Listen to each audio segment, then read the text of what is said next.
J'espère que vous allez bien. Est-ce que vous m'entendez? Oui, Vous m'entendez bien? C'est bon? oui, c'est bon. C'est bon? Donc, comme à chaque fois, je vous envoie un petit bonjour. Il y a déjà des gens qui me disent bonjour, donc c'est bien. Donc, je vous envoie un petit bonjour et vous me répondez. Ça servira de liste d'appel. Oui, alors j'étais en train d'uploader les vidéos précédentes. J'ai été obligé de l'arrêter parce que c'est tellement long. Je pense qu'on n'aurait pas pu. Voilà, donc c'est en train de se faire, mais j'ai pas pu uploader les deux à la fois parce que c'est long et ça prend de la bande passante. Je pense qu'on aurait eu du mal à faire le cours. Donc je reprendrai le, le téléchargement juste après le cours, comme ça. Je vous donnerai le lien, vous aurez les deux cours précédents, les deux enregistrements précédents. Mais je ne pensais pas que ce serait aussi lourd, donc évidemment, je m'y suis pas pris assez tôt. Bon, mais comme ils font 2 heures, c'est ça le problème. Bien, donc on va reprendre le cours. J'attends que vous m'ayez répondu.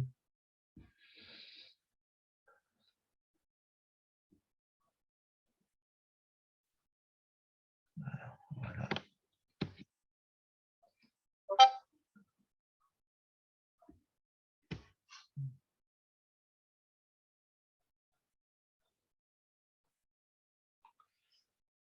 Bien, on n'est pas tous là, je ne pense pas. Donc on va attendre une petite minute que tout le monde arrive.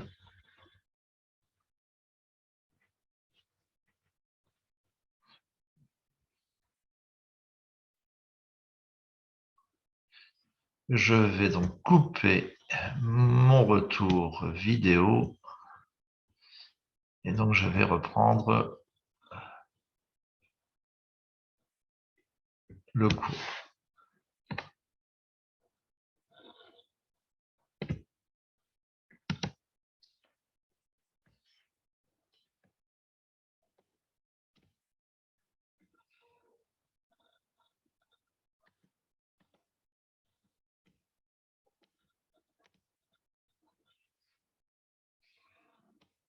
Donc le cours que nous avons effectué, du moins la dernière fois, était sur les systèmes linéaires.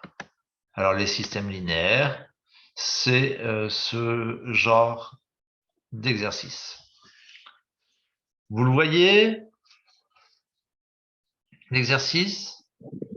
Oui, Voilà, donc on va peut-être rapidement se mettre en jambes avant de recommencer une nouvelle partie sur le cours. Je vous propose, pour nous mettre en jambes, que nous fassions l'exercice qui est là, l'exercice numéro 2. Donc, un commerçant achète pour 400 € de briquets, excusez-moi, et de boîtes d'allumettes.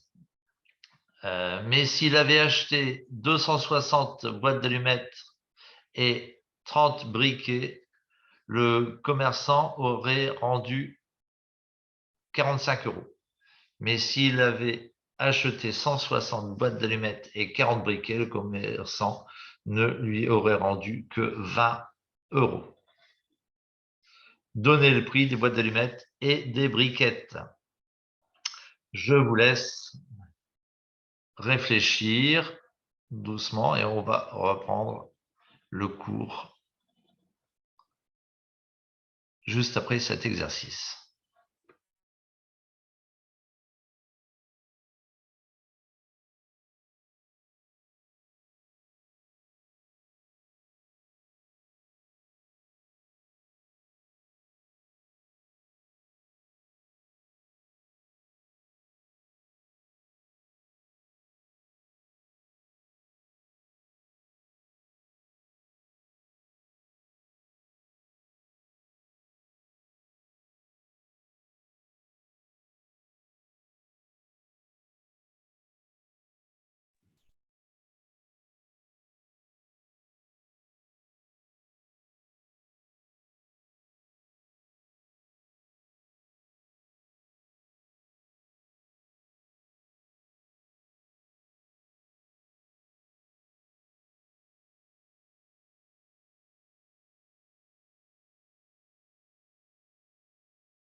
Bien, donc ce petit exercice, ça nous a laissé le temps, j'espère, à tous ceux euh, qui avaient cours d'anglais ou d'espagnol, je ne sais plus, ou les deux, le temps de nous rejoindre.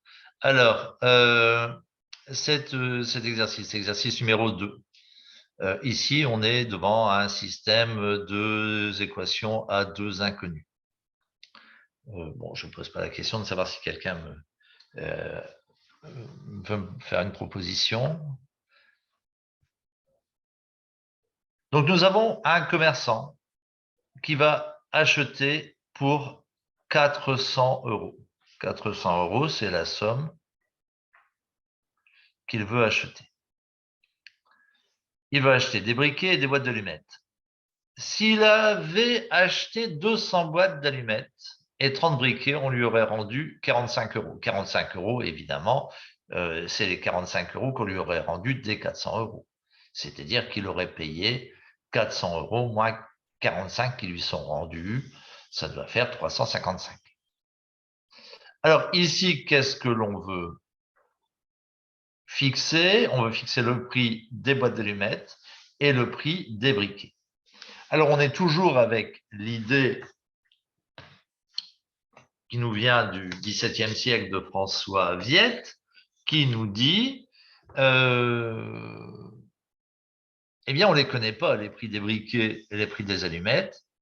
Ce qu'on va faire, on va faire comme si on les connaissait, et grâce à ça, on verra bien si on peut résoudre. Donc, on va donner un nom. On va donner un nom au prix des briquets, on va donner un nom au prix des allumettes. On va dire X, ici, donc je vais l'écrire ici. On va fixer X, c'est le nom qu'on va donner au prix des allumettes. Et on va donner le nom de Y au prix des briquets.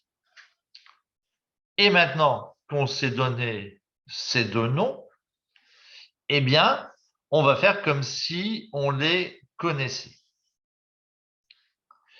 S'il avait acheté 260 boîtes d'allumettes, alors il faut bien comprendre, imaginons que le prix d'une boîte d'allumettes ce soit 1 euro. S'il achète une boîte, il paye 1 euro. S'il achète deux boîtes, il paye 2 euros. S'il achète trois boîtes, il paye 3 euros. Il paye 3 fois le prix des allumettes. Donc ici, il en achète combien? Il achète 260 boîtes. Donc il va payer 260 fois le prix des allumettes. À ça, il achète en plus 30 briquets. C'est-à-dire que s'il achète un briquet, fait 2 euros. S'il achète un briquet, il va payer 2 euros. S'il achète deux briquets, il va payer 2 fois 2 euros. S'il achète 3 briquets, il va payer 3 fois 2 euros. Donc, combien va-t-il acheter s'il achète des boîtes d'allumettes et des briquets? Eh bien, le prix des boîtes d'allumettes plus le prix des briquets. Donc ici, plus 30 Y. Ça doit lui donner un total de combien? Eh bien, on lui a rendu 45 euros, c'est-à-dire qu'il a donné 400 euros, et on lui a rendu 45, ce qui fait un total de 355. Alors, on a une deuxième information, c'est que s'il avait acheté 160 boîtes d'allumettes, donc s'il avait payé 160 fois le prix d'une boîte d'allumettes, plus 40 briquets, donc s'il avait payé 40 fois le prix du briquet en plus, eh bien, ça lui aurait coûté plus cher puisqu'on ne lui aurait rendu que 20 euros. Donc 400 moins 20 euros. Donc on se retrouve avec ce petit système qui nous dit 260x plus 30y égale 355 et 160 x plus 40y est égal à 380. Voilà le petit système que l'on a à résoudre. S est un système de équations à deux inconnues. On voit bien,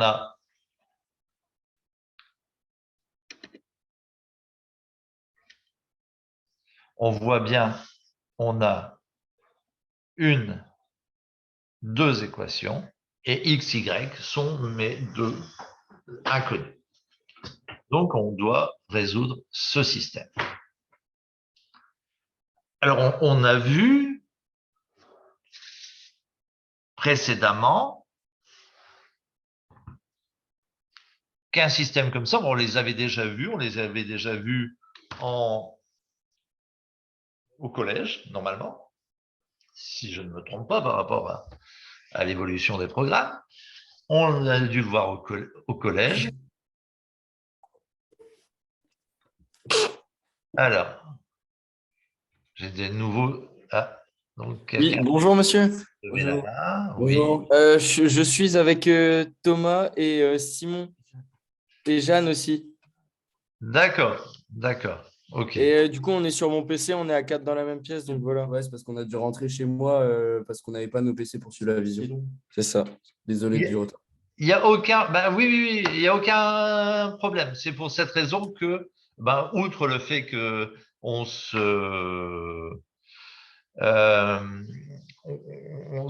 chauffait les neurones par un petit exercice, c'est pour cette raison qu'on a commencé par un petit exercice tranquille avant de reprendre le cours. Comme ça, tous ceux qui avaient anglais ou espagnol, c'était anglais ou espagnol que vous deviez avoir, ont eu le temps Oui, c'est ça, on avait anglais. Un grand merci.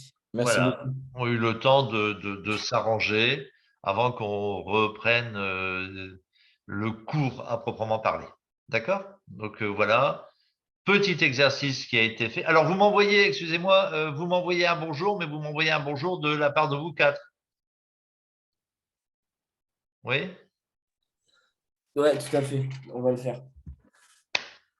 Vous envoyez qu'un seul bonjour, mais de la part des quatre. Alors, c'est bon. Donc, on avait cet exercice numéro 2. Donc, je reprends cet exercice numéro 2, qui est un texte qui nous donne, à la suite de ce texte, un système. Alors, avant cette idée de François Viette de remplacer par des inconnus, eh bien, on testait ce qui donne toute la légitimité au traitement qui était donné, par exemple, par les Égyptiens et qui a été traité pendant très longtemps, celle de la fausse position. C'est-à-dire, on essaye avec des chiffres, on voit, et puis on regarde en fonction du résultat comment on analyse. Nous, depuis cette idée assez géniale de se dire on ne connaît pas les quantités, on va faire semblant qu'on les connaît. Alors pour que ce ne soit pas trop difficile, on va leur donner des noms et on va effectuer les opérations comme si on les connaissait. Et à la fin, on va bien voir si on arrive à trouver le résultat. Donc, ici, on se retrouve avec un système de deux équations à deux inconnues. On a vu au niveau du collège qu'on a déjà eu l'occasion de résoudre ce genre de problème, ce genre de système. Alors, on a vu plusieurs méthodes, les méthodes graphiques avec…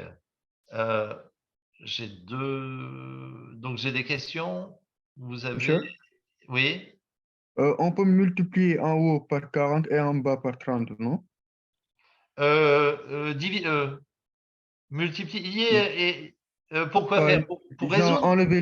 enlever les Y, par exemple, en haut, on peut mettre 40 fois 260 x plus 30 Y et en bas 30 fois 160 X plus 40 égale Jean. Le but étant de... Oui, alors là, c'est pour la résolution. Tu es un petit peu en avance sur moi Ah, d'accord. concernant la résolution. Tout à fait, on peut faire ça. Donc, cette méthode, c'est la méthode qu'on appelle de combinaison linéaire.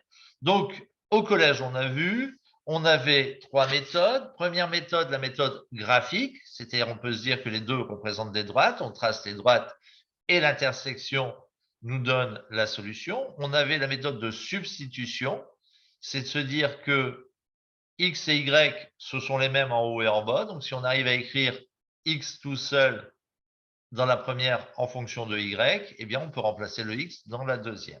Donc là, on a fait ça.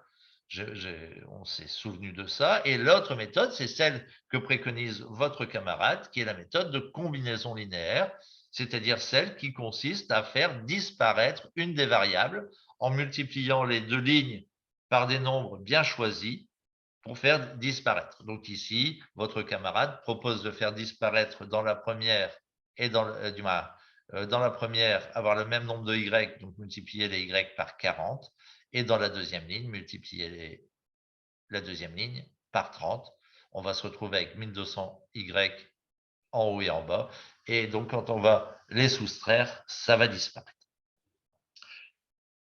Au dernier cours, nous avions vu, nous nous étions posé la question, quel est le rapport entre ces systèmes, le rapport entre les systèmes,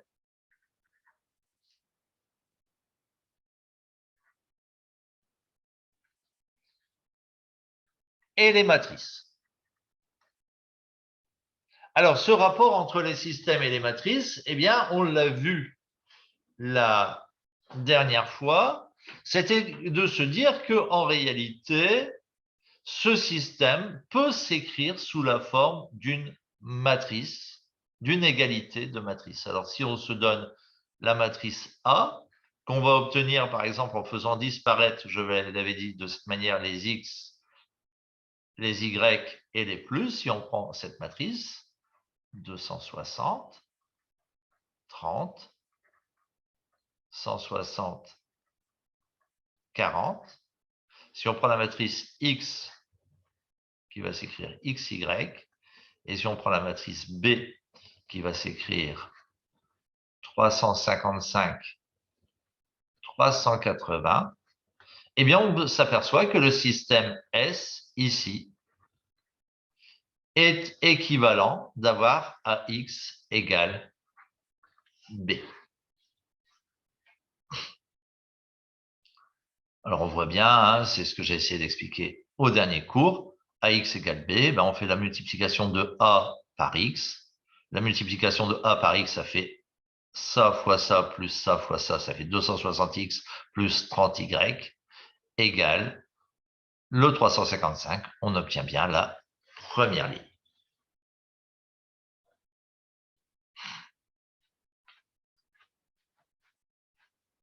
Ça va? J'essaye de rappeler ce que j'ai fait la dernière fois. Est-ce que tout ça est à peu près clair? Oui, ça Oui, va. ça va. Ça va.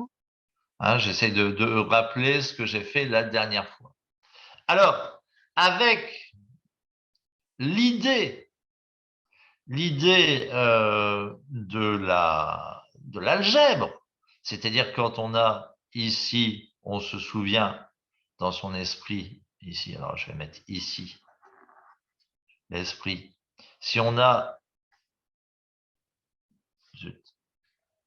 2x égale 3, ben on fait ici le 2, on va diviser, donc ça fait x égale à 3 demi, c'est-à-dire à 3 multiplié par 1 demi.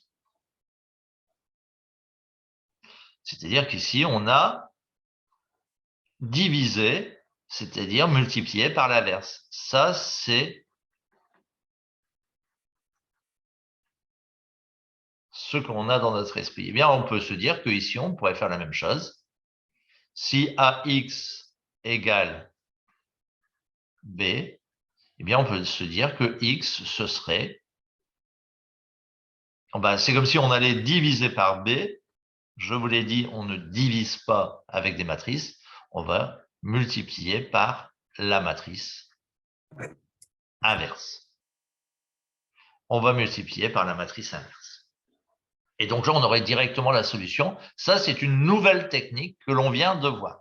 Alors, cette nouvelle technique a des avantages parce que là, ça y est, hop, on a la solution, c'est bien. Elle a un inconvénient, c'est que le A-1, eh bien, il n'est pas toujours calculable.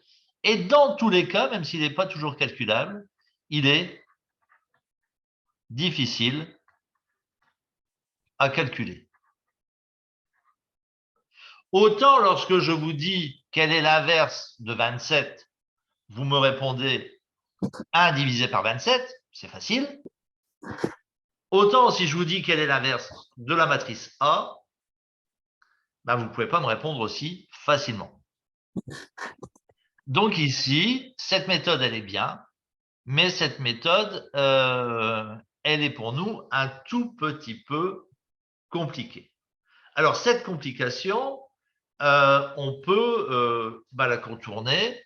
Comment est-ce qu'on peut la contourner? Eh bien, on peut la contourner en utilisant, par exemple, une calculatrice qui va nous donner, qui va faire les calculs difficiles elle-même et qui va nous donner tout de suite la solution. Donc, vous voyez bien, un système comme celui-ci, si vous ne savez pas le résoudre, eh bien, en ayant la forme matricielle et en utilisant simplement la calculatrice, eh bien, vous aurez la solution. Donc ça, c'est assez costaud. Ça nous permet d'avoir des solutions facilement. Malheureusement, avec l'aide de la calculatrice. On reprendra lors d'un TD, peut-être on reprendra ça et l'usage d'une calculatrice. Peut-être en tutorat, venez avec vos calculatrices et comme ça, on prendra quelques minutes pour les utiliser. Ça va, tout ça est clair? À peu près? À peu près? On avait vu ça. Donc, méthode efficace, AX égale B. Donc, X est égal à B divisé par A. On ne fait pas B divisé par A avec les matrices, mais on multiplie par la matrice inverse. Alors là, je résume évidemment, puisque je l'ai fait en cours de façon un petit peu plus longue, la première fois. Monsieur, Oui. la matrice inverse, c'est-à-dire 1, 0, 0, 1. Non, la matrice inversée, c'est la matrice qui, lorsqu'on multiplie A par cette matrice, on obtient la matrice identité. C'est-à-dire celle que je viens de vous donner. Oui, dans ce cas-là, comment on doit faire pour trouver la matrice inverse? C'est ce que je viens de dire. La matrice inverse est une matrice difficile à calculer. Ouais. Et donc, il y a des techniques sur lesquelles nous reviendrons plus tard, mais c'est une matrice difficile à calculer. Ce qui nous sauve, c'est qu'on peut utiliser la calculatrice qui va nous donner directement le résultat. Donc, c'est bien, ça nous sauve. La calculatrice peut le faire à notre place. Mais malheureusement, on est dépendant de la calculatrice. Et c'est pour ça que j'ai dit, par exemple, en tutorat, ramenez vos calculatrices la prochaine fois. Si vous avez des calculatrices alphanumériques, donc des calculatrices un peu autres que collège, eh bien, on verra comment la calculatrice peut nous donner le résultat. D'accord? On fera ça en tutorat, en petit groupe, en direct, ce sera mieux.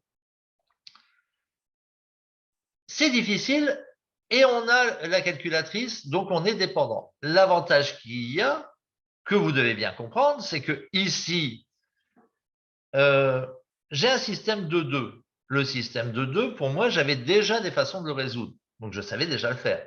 Mais par exemple, un système 3-3, c'est-à-dire où on aurait 3 équations avec 3 inconnus, eh bien, on ne sait pas le faire.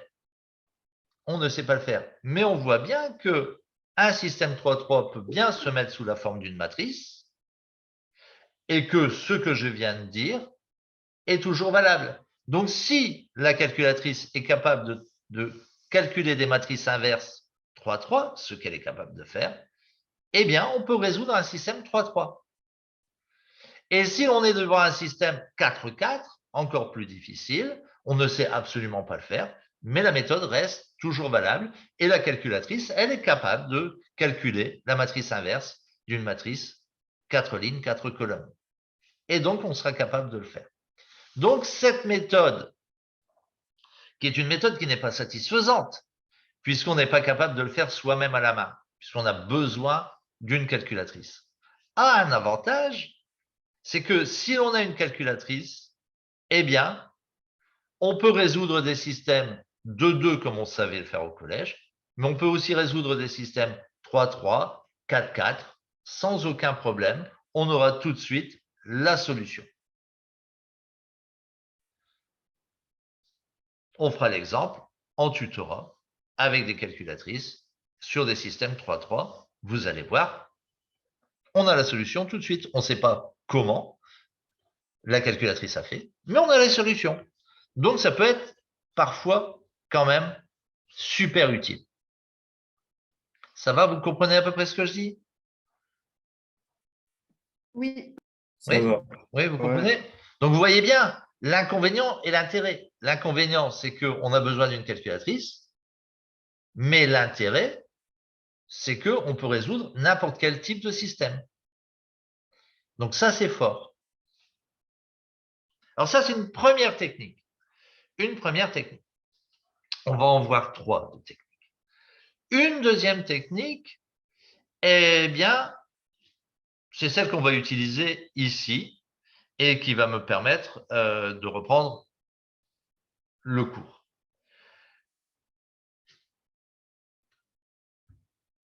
Alors, je reprends, voilà, j'avais plus détaillé. Voilà.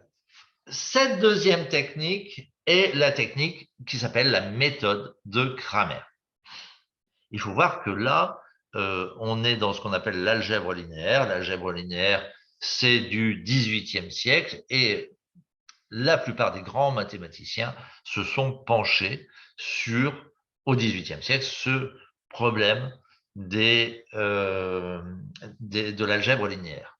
Les grands mathématiciens dont vous connaissez certains noms, comme Gauss, bien évidemment, dont on verra une technique qui s'appelle la technique du pivot de Gauss, mais d'autres comme Sylvester, comme Cramer, comme Van der Monde, tous ces mathématiciens-là qui sont assez connus, eh bien, se sont intéressés à ça. La méthode de Cramer, elle parle de quoi? Eh bien, la méthode de Cramer va partir, donc là, je reprends parce qu'on l'a fait aussi la semaine dernière, mais je reprends rapidement. La méthode de Cramer va partir d'un petit outil que l'on connaît, que l'on a utilisé au niveau normalement au niveau du lycée. Alors, je mets toujours un petit arrêt, parce que les programmes ont quand même changé au cours des années. L'algèbre linéaire, donc, a mis en place un petit outil que l'on a vu au niveau du lycée. La question qui se pose, c'est de savoir, lorsque on a deux droites, c'est de déterminer si les droites sont parallèles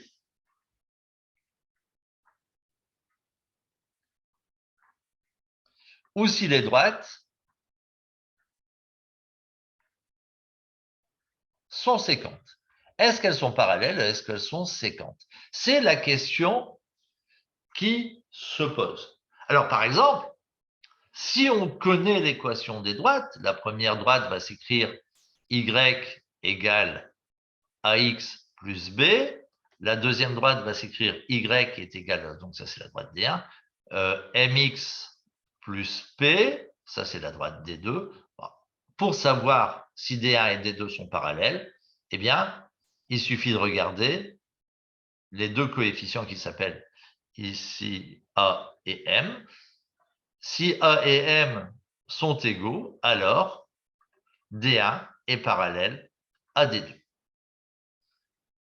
Ça, c'est facile. Maintenant, ça, c'est une façon d'écrire les droites. C'est ce qu'on appelle l'équation réduite. La plupart du temps, les droites ne sont pas écrites de cette manière, mais vont être écrites avec ce que l'on appelle une équation cartésienne, c'est-à-dire sous cette forme. Ça, c'est la forme, c'est l'équation d'une droite, c'est ce qu'on appelle une équation cartésienne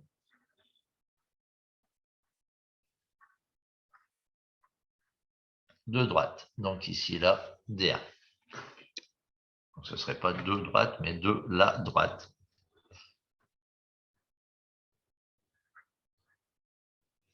D1. Et donc ça, c'est une autre équation. C'est une équation cartésienne d'une autre droite, de la droite D2. Et maintenant, la question est de savoir, est-ce que D1 et D2 sont parallèles? Ou est-ce qu'elles sont séquentes? Eh bien, on a un petit outil. Ce petit outil, on l'appelle le déterminant. Et ce petit outil, en réalité, on peut le voir comme une boîte. Vous voyez, on va imaginer ça comme sur la calculatrice. Ici, c'est ma calculatrice, c'est la boîte. Je rentre les équations des deux droites ici, sous la forme d'une matrice, A, B, C, D. Et lui va me sortir un chiffre. Il va me sortir un chiffre. Comment fait-il pour le calculer? C'est une bonne question. Mais là, je rentre dans la boîte. Je rentre dans la calculatrice et à la calculatrice, je lui dis de calculer le déterminant. Elle va me sortir un chiffre. Soit ce chiffre est différent de 0, soit ce chiffre est égal à 0. Mon interprétation est que si ce chiffre est différent de 0, eh bien, les droites sont séquentes. Séquentes, c'est-à-dire elles vont se couper. Si ce chiffre est égal à 0, ça veut dire que D1 est parallèle à D2.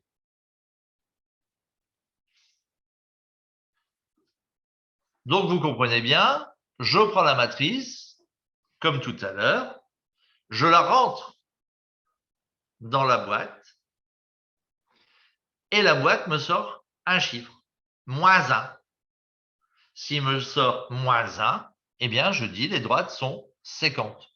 S'il me sort 27, je dis les droites sont séquentes. S'il me sort 0, alors je dis que les deux droites sont parallèles.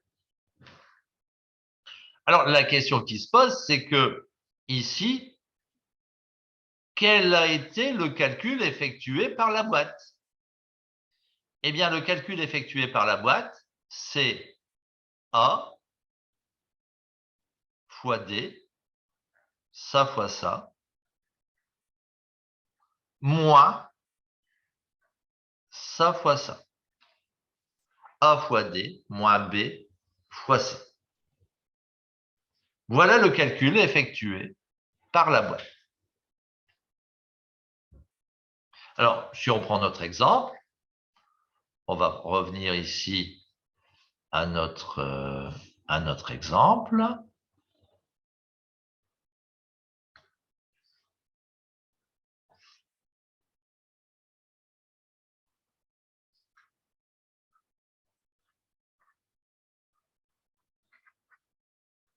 Donc, dans notre exemple, nous avions la matrice A, c'était 260, 30, 160, 40. Et donc, cette matrice A, on peut la faire entrer dans la boîte. Il y a un chiffre qui va sortir. Alors, comment va-t-on calculer le chiffre qui va sortir? Eh bien, on va faire 260 fois 40 moins 160 fois 30.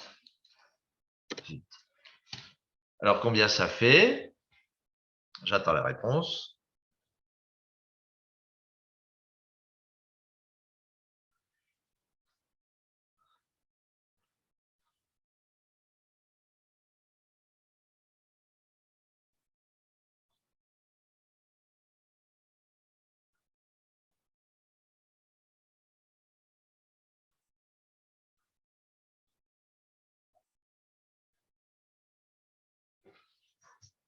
Alors, si je ne dis pas de bêtises, ça me fait un total ici de 5600.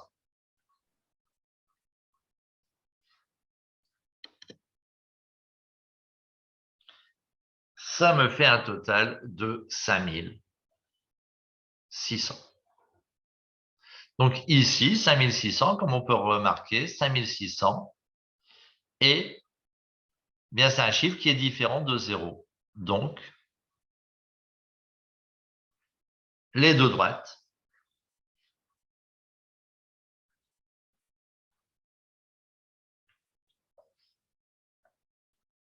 elles sont séquentes. Ah zut! Donc les deux droites sont séquentes.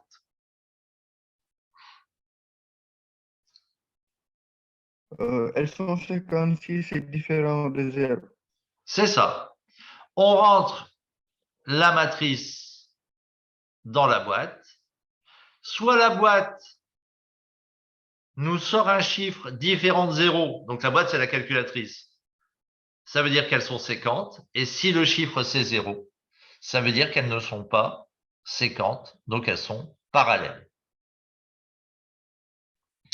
Alors, on se pose la question, mais comment fait la calculatrice pour calculer?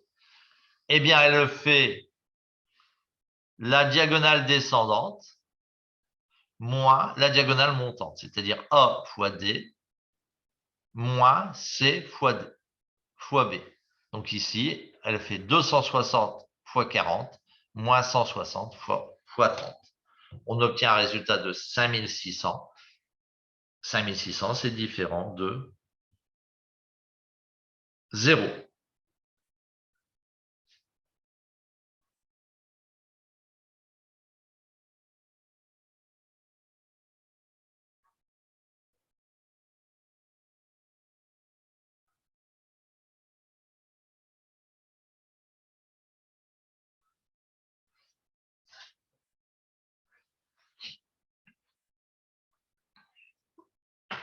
Donc l'idée de Cramer est d'utiliser ce petit outil. Alors, à quoi ça sert de savoir que les deux droites sont séquentes?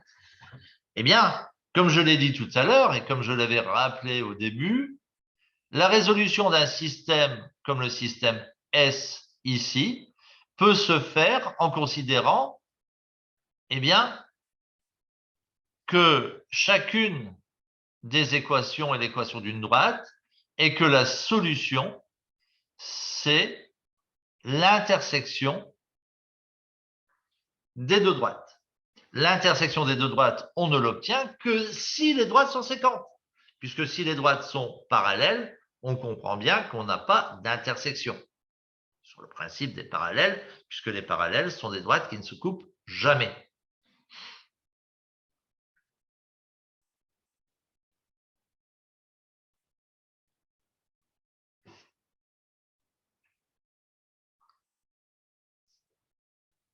Ça va? Tout ça est à peu près clair? Oui, ça va. Alors, Cramer va plus loin. Il se dit, bah, c'est simple. Donc, si ce petit outil nous dit que l'on est différent de 0, eh bien, comme les droites sont séquentes, on peut affirmer qu'il n'existera qu'une solution. Puisque vous voyez bien, si les droites sont séquentes, c'est-à-dire forment une croix, il y aura une intersection de ces deux droites, et cette intersection sera l'unique solution. Donc, ce petit outil, tout de suite, il est quand même assez intéressant, puisque quand on a un système, comme là, on pouvait se poser la question, est-ce qu'il y a une solution? Est-ce qu'il est possible de trouver la solution qui va répondre à la question, c'est-à-dire le prix d'une boîte d'allumettes et le prix d'une boîte, le prix d'un briquet? Est-ce qu'on a une solution? Eh bien oui, on a une solution, puisqu'on voit que le déterminant est différent de 0, et donc les deux droites seront séquentes. Donc intéressant, on a un outil qui nous dit est-ce qu'il y a une solution? Parce qu'il est tout à fait possible qu'il n'y ait pas de solution. Là, ici, il y en aura une. Mais Cramer, si vous avez bien compris jusque-là, donc je vais avancer, mais Cramer va plus loin. Il se dit, ben, ce serait bien de déterminer la valeur de la solution. Eh bien, Cramer va nous donner la valeur de la solution à partir de ce petit outil. Alors, excusez-moi, puisque je ne l'ai pas dit tout à l'heure, ce nombre-là, il va falloir faire une distinction. Donc, la matrice, vous voyez, la matrice, elle est entre deux parenthèses, bien rondes. Il y a quelqu'un qui a laissé son micro allumé et qui doit être en train de se faire la cuisine. Donc, si vous voulez couper les micros. Bien. Ici, pour distinguer ce nombre, on va l'appeler donc, ceci, on va appeler cette machine-là, on va appeler ça le déterminant. Et on va le noter entre deux barres rigides, bien droites. Déterminant, voilà. Les deux barres qui sont là, c'est le déterminant que je vais écrire DET de la matrice A. On l'écrit entre deux barres bien droites. Donc, pour revenir à ce que je disais, eh bien, Cramer nous dit si le déterminant de A, donc si le déterminant de la matrice A, qui s'écrivait ici AB, C, D, est différent de 0, alors les deux droites sont séquentes, donc alors il existe une unique solution. Il existe une unique solution. Et il va aller plus loin, il va nous donner les valeurs de la solution à partir de ce petit outil. De plus, X1 et X2 vont nous être donnés à partir de ce petit outil. Alors, vu comme ça, ça a l'air moche. Mais vous allez voir qu'en réalité, c'est extrêmement simple. Alors, je vous rappelle, le système, c'était AX plus BY égale S1, le S1 qui est là, et CX plus DY égale S2, le S2 qui est là.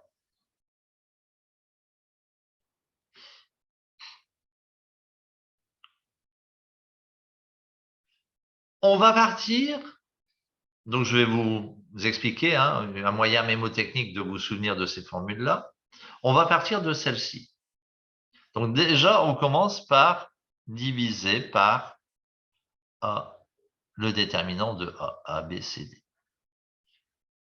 Au dénominateur, au numérateur, maintenant, on va reprendre A, B, C, D. Alors vous allez me dire, ça n'a aucun intérêt évidemment, puisque là, on va obtenir le même chiffre. Et comme le X1, le X, ah oui, excusez-moi, XY, ici, je vais corriger parce qu'il y a une petite erreur. Ici, c'est X. Et ici, c'est Y. Voilà. Alors, comme je refais, il n'y a pas de problème. Donc, quand je prends le X qui est là, eh bien, le X, c'est la première variable. Je vais donc remplacer la première variable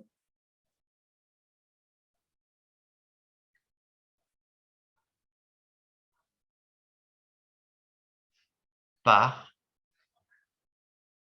le second membre, donc ici par S1 et S2. Concernant le Y, je repars de la même façon. J'ai ma première matrice A, B, C, D. Donc, je calcule le déterminant. Au numérateur, j'ai cette même matrice qui va nous servir à calculer le déterminant, mais comme Y, c'est la deuxième variable, je remplace la deuxième colonne par le second membre que l'on avait tout à l'heure, c'est-à-dire S1 et S2. Alors, revenons simplement à notre exemple.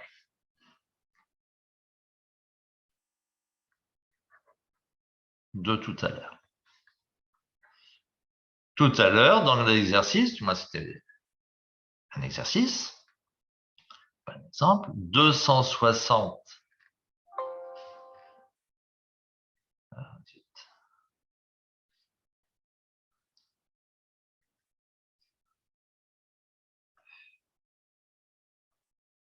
Excusez-moi, petit problème, voilà. 260. X plus, c'était 30Y égale 355. 160X plus 40Y égale 380. On a vu que le déterminant de 260, 30, 160, 40. Donc, c'était ça fois ça, moins ça fois ça, ça faisait 5600. C'est différents de zéro. Donc, il existe une unique solution. Maintenant, écrivons cette solution. X, c'est égal à quoi? Eh bien, au dénominateur, pour le Y, ce sera la même chose.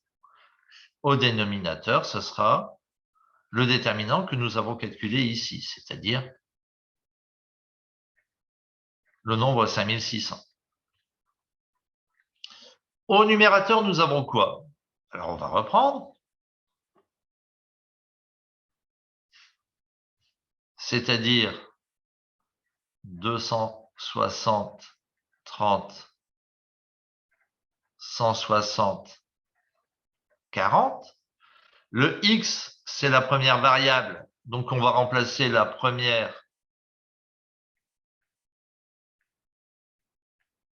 colonne par ce que nous avions au second membre. Le second membre, c'est ici 355, 380. Alors, comment est-ce qu'on calcule celui-ci? Eh bien, on fait 355 moins 40, fois 40, moins 380 fois 30. Le tout divisé par 5600. Monsieur, j'ai une question. Oui. Comment vous avez fait pour démontrer que X est égal à X en Je ne le démontre pas. Alors, je pourrais le démontrer, mais ce sera un peu long. Et puis, je pense que ce serait inutile. Donc, je vous donne le résultat. D'accord. Là, ici, je vous donne le résultat. Ça se démontre, hein, c'est pas un problème. Donc, ici, ça fait 355 fois 40 moins 380 fois 30. Ça fait le résultat qui est en haut, ça fait 2800 divisé par 5600,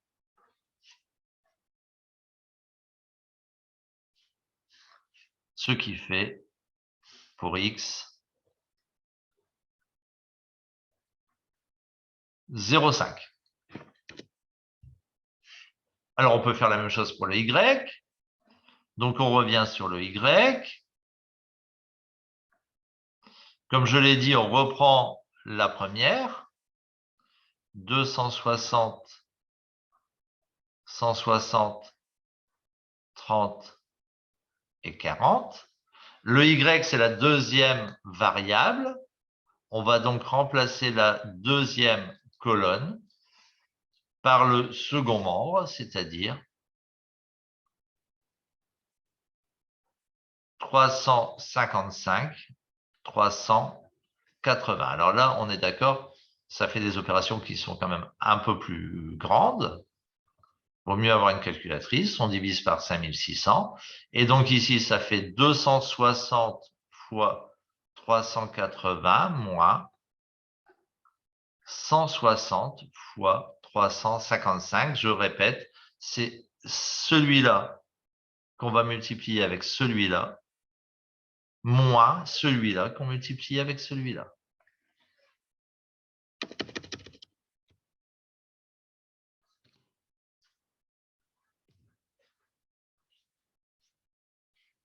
Ce qui nous donne 260 fois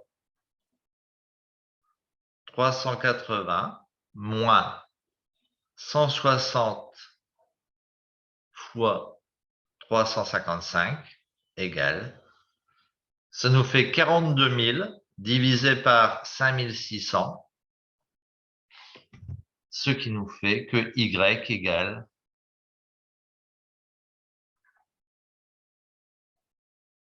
7,5.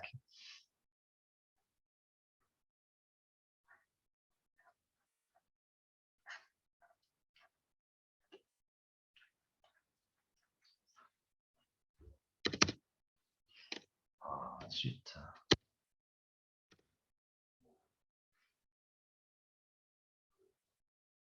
notre solution, je vais l'écrire là-haut. La solution, c'est le couple x égale 0,5, y égale 7,5. La boîte d'allumettes coûte 50 centimes et le briquet coûte 7,50 €.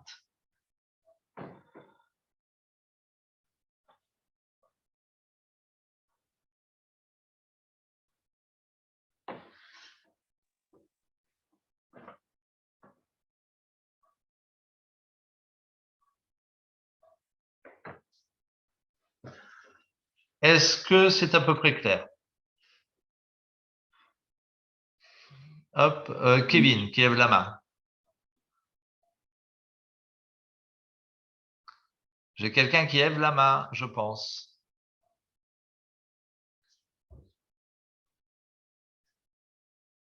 Non?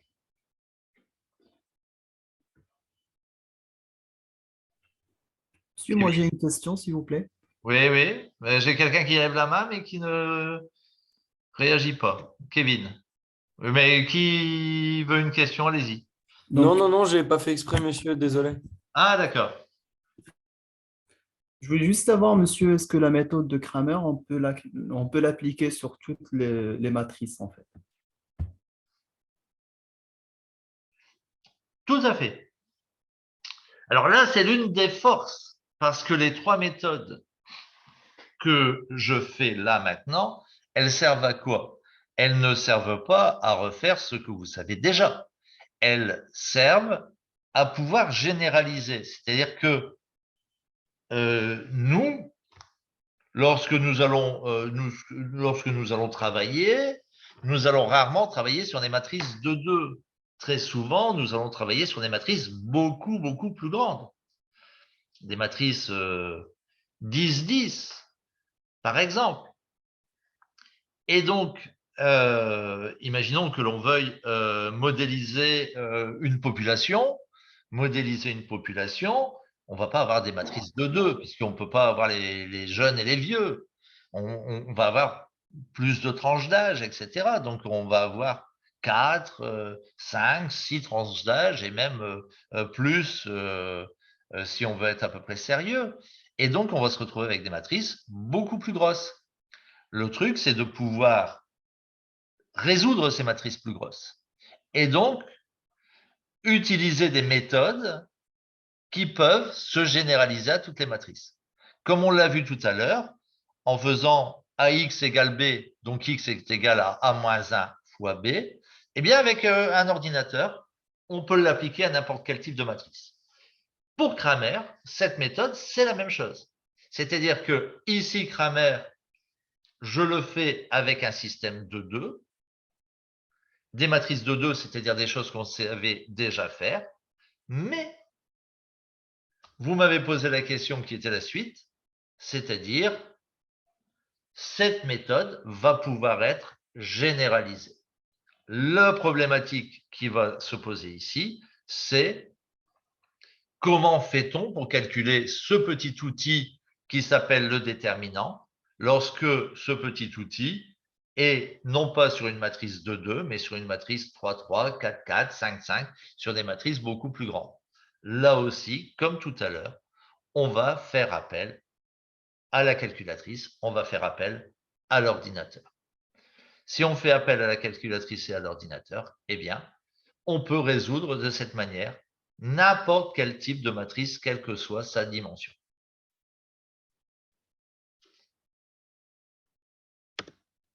Alors, ici, je vous propose de refaire celui-ci et de résoudre celui-ci avec la méthode de Cramer. Alors, je vous laisse quelques petites minutes pour réfléchir.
Excusez-moi, il y a quelqu'un qui a dû me parler. Je ne sais pas si c'était une question. Je n'ai pas très bien compris.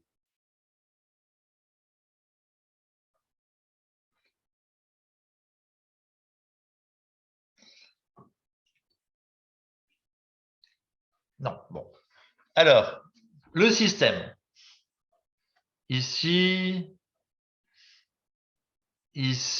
rappelons-nous le système que nous avions. Nous avions un système, on avait x 4x plus 30y égale 204. 4x plus 30y égale 204. Merci. Et l'autre, c'était 2x plus 3y égale, ou égale 30. égale 30. Merci. Donc ici, on avait vu que ceci nous donnait la matrice A, 4, 30, 2, 3. La matrice X, X, Y.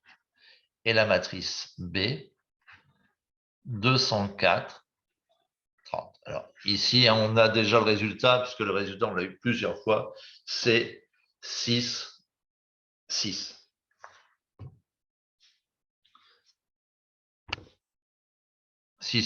Puisque si on prend 6 ici, ça fait 4 fois 6, 24, 30 fois 6, 180, 180 et 24, 204, 2 fois 6, 12, 3 fois 6, 18, 12 et 18, 30. Donc ça marche très bien. Donc cette fois-ci, on va utiliser la méthode de Cramer.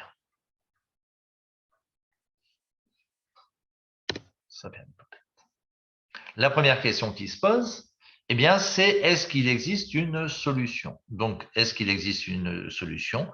On va regarder le déterminant de A qu'on va écrire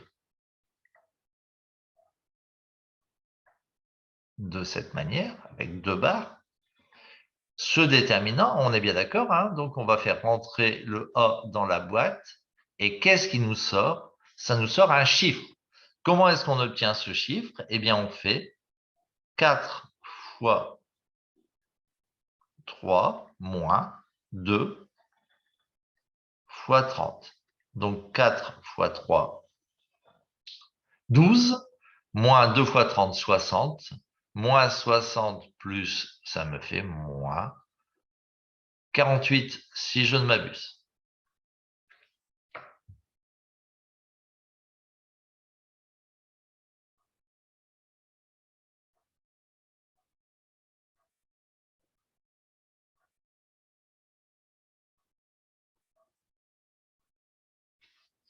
Qu'est-ce que je peux remarquer? Bien, je peux remarquer que le chiffre qui sort là, c'est moins 48, et moins 48 est bien différent de 0. C'est différent de 0. Donc, on en conclut qu'il existe une unique solution au système S qui est là.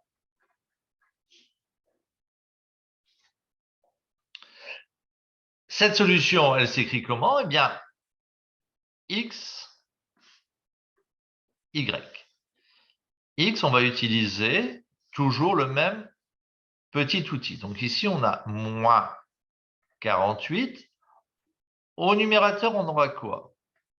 Eh bien, on reprend ce déterminant, on reprend cette matrice, 4, 30, 2 et 3. Comme X est la première variable, on va remplacer la première colonne par le second membre. Le second membre, nous l'avons ici. Je vais le mettre. C'est 204, 30, non?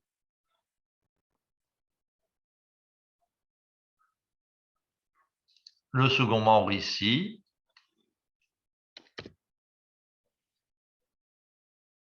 c'est 204 et 30. Eh bien, on va mettre ici 204 et 30.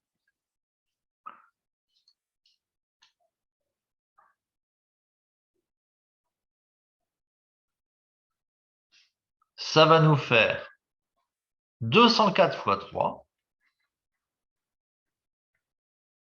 204 fois 3. Moins 30 fois 30. Et le tout, on va le diviser par moins 48. Oui. Une question, Martin? Oui, monsieur, excusez-moi de vous interrompre. C'est juste pour vous dire Non, que non, non, c'est bien. Tu fais bien si jamais il y a quelque chose que tu n'as pas compris, tu fais bien bah, de m'interrompre. justement, c'est pas quelque chose que j'ai pas compris, c'est par rapport à une réunion. On a une réunion à 12h30, 13h30 pour ceux qui partent à l'international l'année prochaine. Et c'est à l'ICITCO, du coup, je dois faire le trajet pour y aller. Donc pour être à l'heure, je vais devoir partir. Je sais pas si vous m'autorisez à partir du cours, le temps que j'aille à l'école. Pas de problème. Pas de problème. Là, ça a été fait, tu peux voir, ça a été fait à l'arrache, hein, parce que demain matin, je ne pouvais pas être là. Donc, c'est pour ça que les deux cours ont été découpés de cette manière.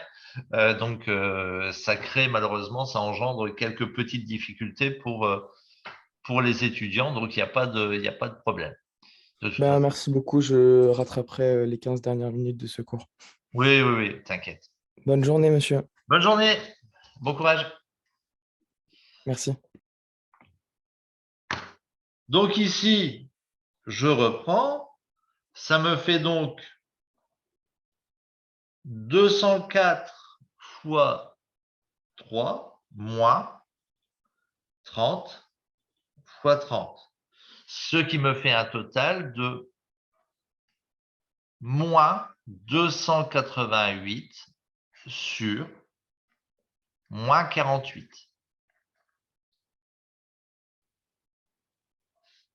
Le résultat, moins 288 sur moins 48, ça fait que le résultat, c'est 6.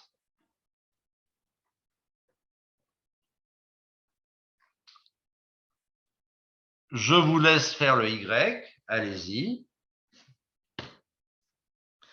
N'oubliez pas que pour voir si on a compris, il faut au minimum le faire soi-même. On trouve 6 également pour Y, non? On devrait trouver 6 également pour Y, tout à fait, puisque Oui, c'est ce que j'ai trouvé. voilà, puisque c'était le résultat qu'on avait déjà trouvé, hein. C'est un exemple qui nous suit, que l'on a fait donc plusieurs fois. Donc on retrouve bien, on doit bien retrouver la même chose, on doit bien retrouver notre 6. Donc, je reprends, j'ai moins 48. Ici, je reprends ma 4, 30, 2, 3. C'est ma deuxième variable. Je vais donc supprimer ma deuxième colonne et je vais remplacer ma deuxième colonne par ici le second membre, c'est-à-dire 204, 30.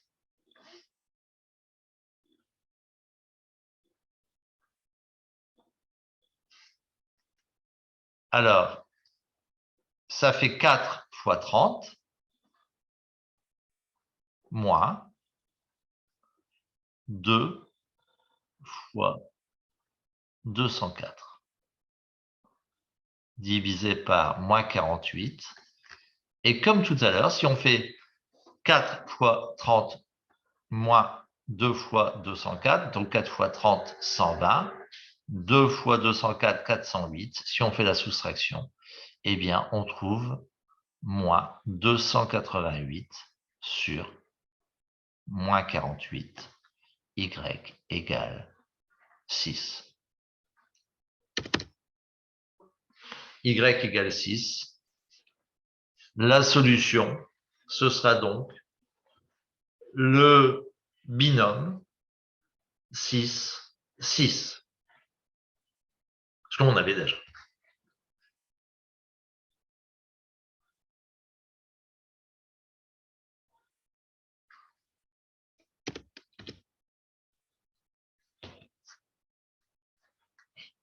Alors, il faut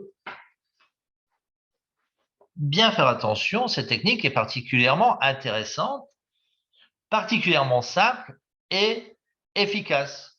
Vous voyez, pour résoudre avec les boîtes d'allumettes et le prix des briquets, eh bien, on trouve vite une solution. Pour cet exemple-ci, on trouve vite une solution. Vraiment, c'est particulièrement efficace.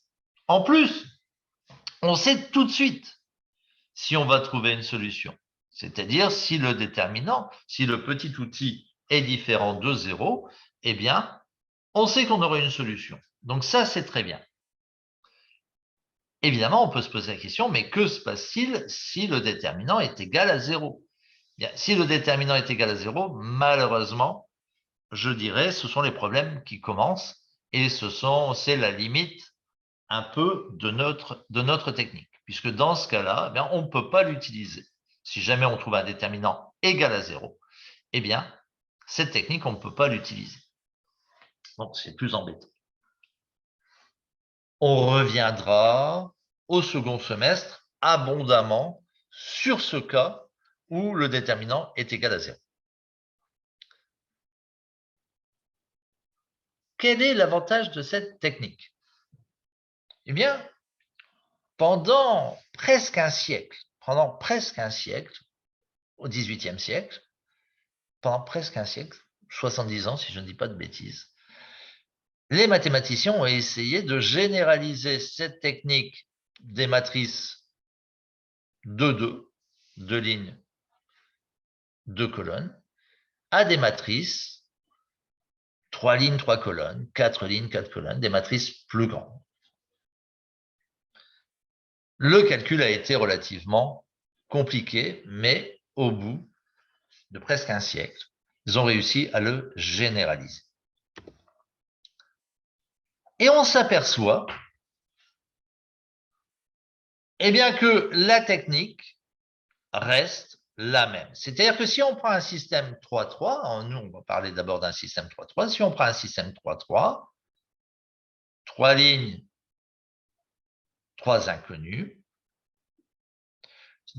avec ce système 3-3, eh bien, on peut avoir une matrice sur laquelle on va calculer le déterminant. Attention, le déterminant, je vous dis, il est relativement plus difficile puisque trouver la façon de le calculer, les mathématiciens du XVIIIe siècle ont mis presque un siècle. Donc, il n'est pas facile, mais attention, là aussi, la calculatrice le fait très bien. Eh bien, si ce déterminant est différent de 0, c'est-à-dire que si l'on prend un système, dans ce système, on sort une matrice, on fait rentrer dans la boîte qui s'appelle le déterminant. Eh bien, si on est différent de 0, on va pouvoir dire qu'il existe une unique solution. Si il est égal à 0, eh bien, ce sont les ennuis qui commencent. À partir de ça, eh bien, avec cette méthode, ça refonctionne comme tout à l'heure. Pour la première variable, eh bien, on prend le déterminant et on remplace la première colonne par le second membre. Pour la deuxième variable, on reprend le déterminant, on remplace la deuxième colonne par le second membre. Et pour la troisième variable, on remplace la troisième colonne par le second membre. Ici, là aussi, toujours, Les déterminants, alors vous voyez qu'on en a quand même beaucoup plus à calculer, puisque cette fois-ci, on en a 4 à calculer, sont difficiles à calculer. Mais on a, par chance, la calculatrice qui pourra le faire à notre place. Est-ce qu'on peut généraliser? Eh bien oui, puisque maintenant, si on avait un système 4-4, eh bien on pourrait, grâce à cet outil qu'est le déterminant, on pourrait résoudre ce système.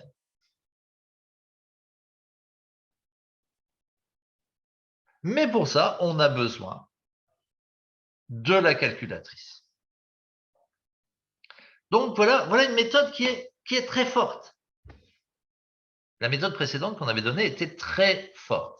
Mais celle-ci aussi, c'est une méthode qui est extrêmement forte, puisque dès le début, avec ce petit outil, qui est le déterminant, là aussi, en tutorat, vous viendrez avec votre calculatrice, je vous montrerai comment on l'utilise. Et bien avec ce petit outil, eh bien on peut résoudre un système de 2 sans problème. On peut résoudre un système 3-3 plus grand sans problème, ou un système 4-4 sans problème. Il suffit d'avoir une calculatrice qui calcule les déterminants ou utiliser son téléphone, puisqu'il y a des applications sur le téléphone qui permettent de le faire. Donc voilà une très très bonne méthode. Elle a quand même des inconvénients. Premier inconvénient, comme je l'ai dit tout à l'heure, il faut une calculatrice ou il faut un téléphone. Le calculer de tête, le calculer directement sur papier est souvent très compliqué.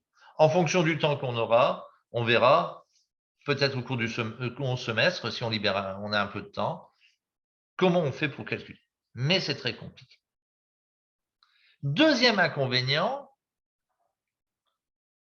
on demande à la calculatrice, mais jusqu'à où la calculatrice est capable de calculer. C'est-à-dire, si on prend un système 10-10, est-ce que la calculatrice est capable de calculer un système 10-10?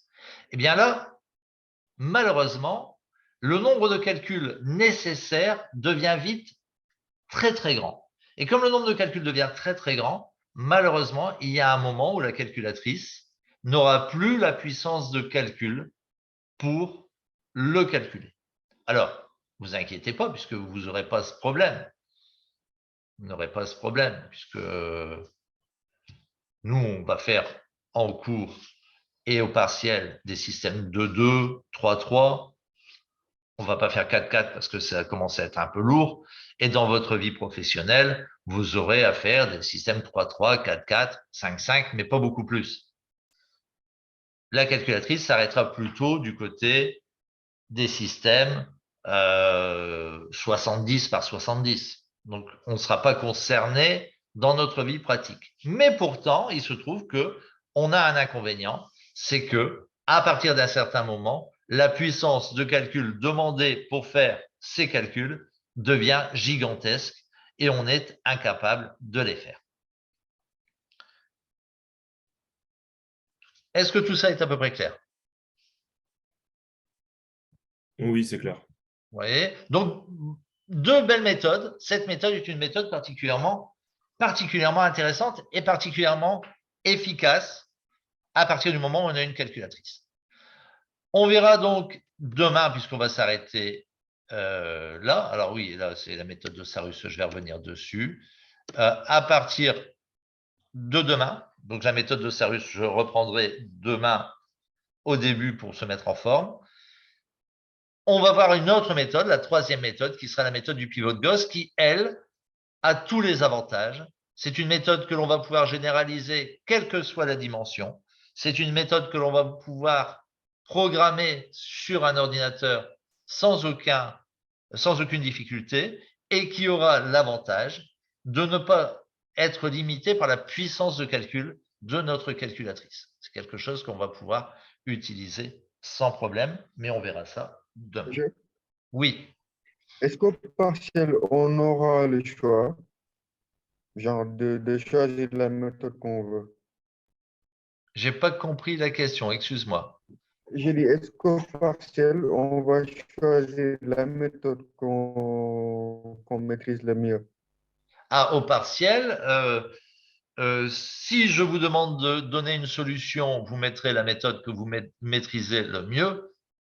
Inversement, si je vous dis résoudre avec la méthode de Cramer, ça voudrait dire que je demande qu'on utilise la méthode de Cramer. Vous comprenez? D'accord. Si dans le texte c'est indiqué utiliser une méthode, c'est que je veux que vous utilisiez la méthode. Vous voyez? Après, dans la vie courante, on utilise la méthode qui nous plaît.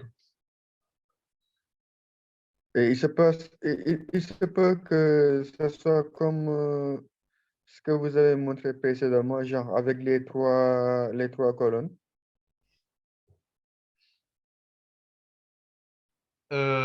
Avec la méthode de Cramer? Ouais, avec les trois colonnes.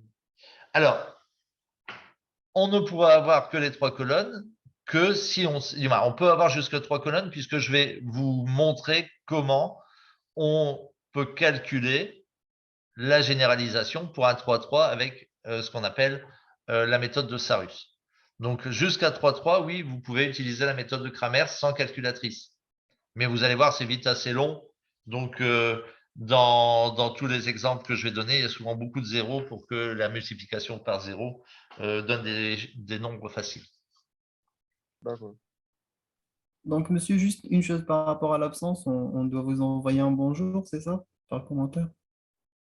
Alors,